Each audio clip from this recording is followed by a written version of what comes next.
Hi, my name is Reverend Donna, and I wanted to talk to us about celebrations of life and the memorial service or celebration of life ceremony that many of us wish that we could have, honoring our loved ones who have passed this year due to COVID or some other illness or unexpected death, and we haven't been able to because of what's happening in our world.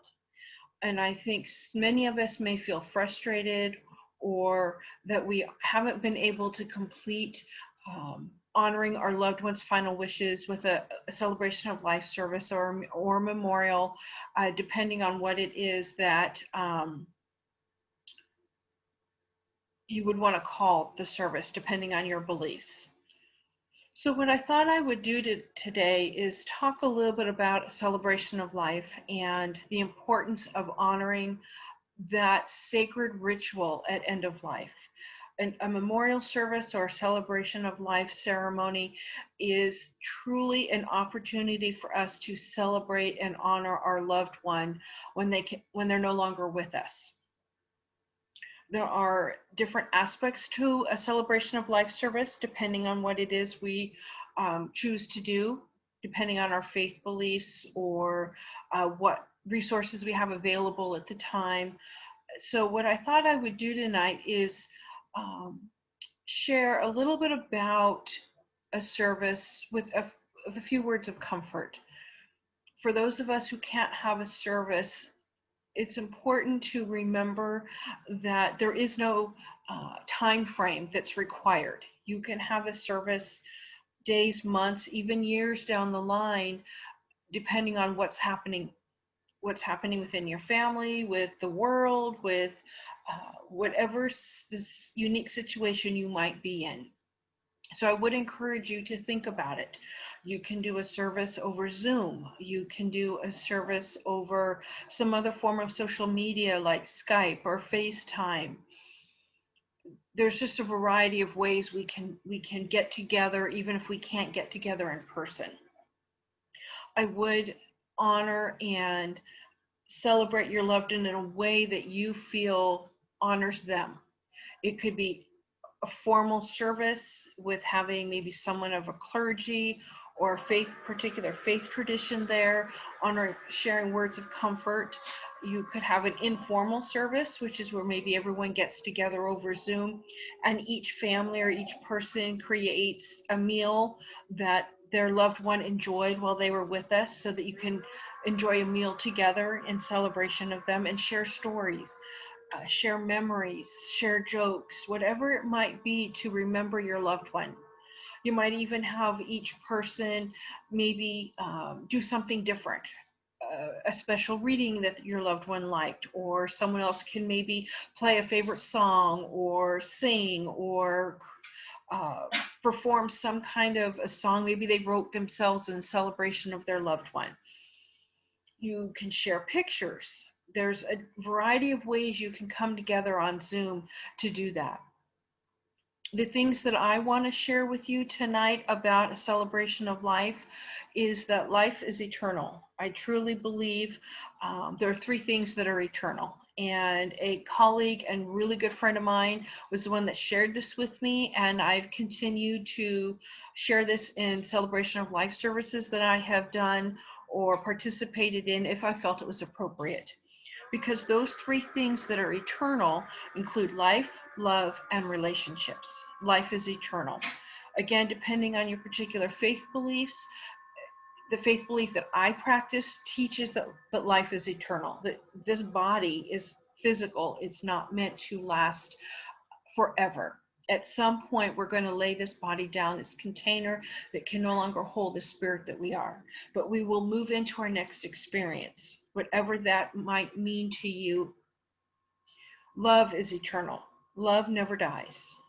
There is that truth of the love that we have for our loved one may change form. It may not be able to be expressed physically once our loved one dies, but that love is always there.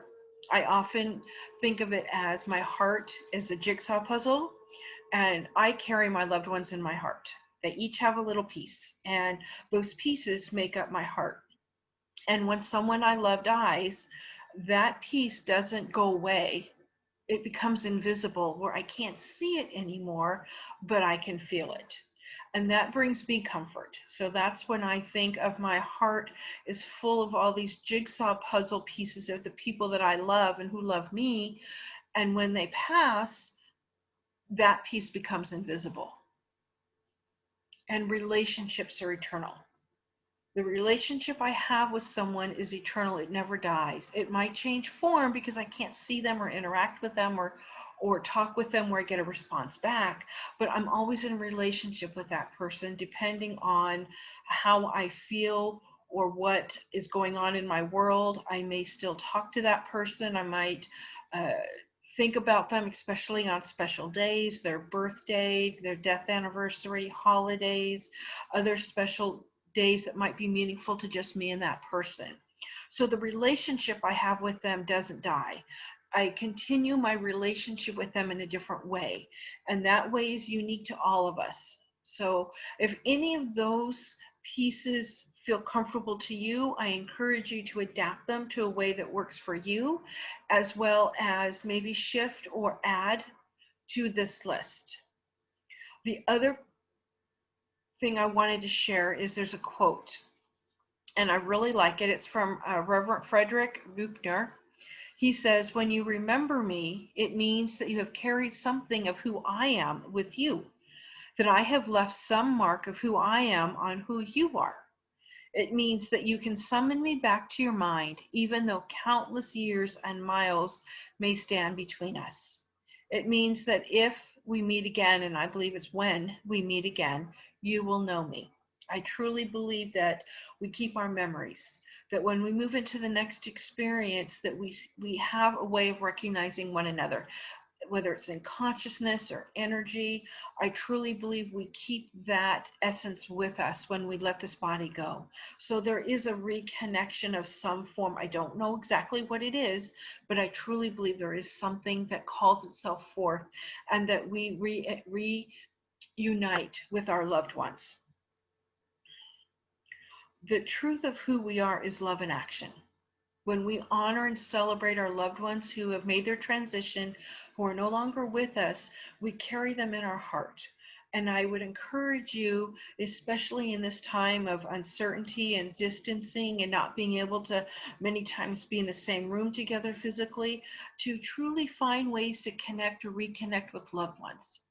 Have a celebration of life over Zoom. Doesn't mean you can't have another one in the future when you can get together again, or able to do something that you would like to do that would fulfill your heart in honoring your loved one as you said goodbye.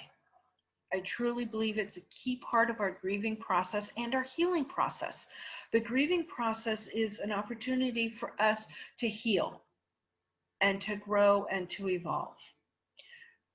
John Green has a quote that I absolutely love. It says, "Grief does not change me, it reveals me." And that is the truth. There's a revelation of wholeness that's within us. I want to thank you, thank you, thank you for listening to me today. And if you have any questions, please reach out. You can talk with me at revdonnab@gmail.com, or look for me on Facebook or Instagram, and we can have a conversation and hopefully a heart-to-heart connection. Namaste.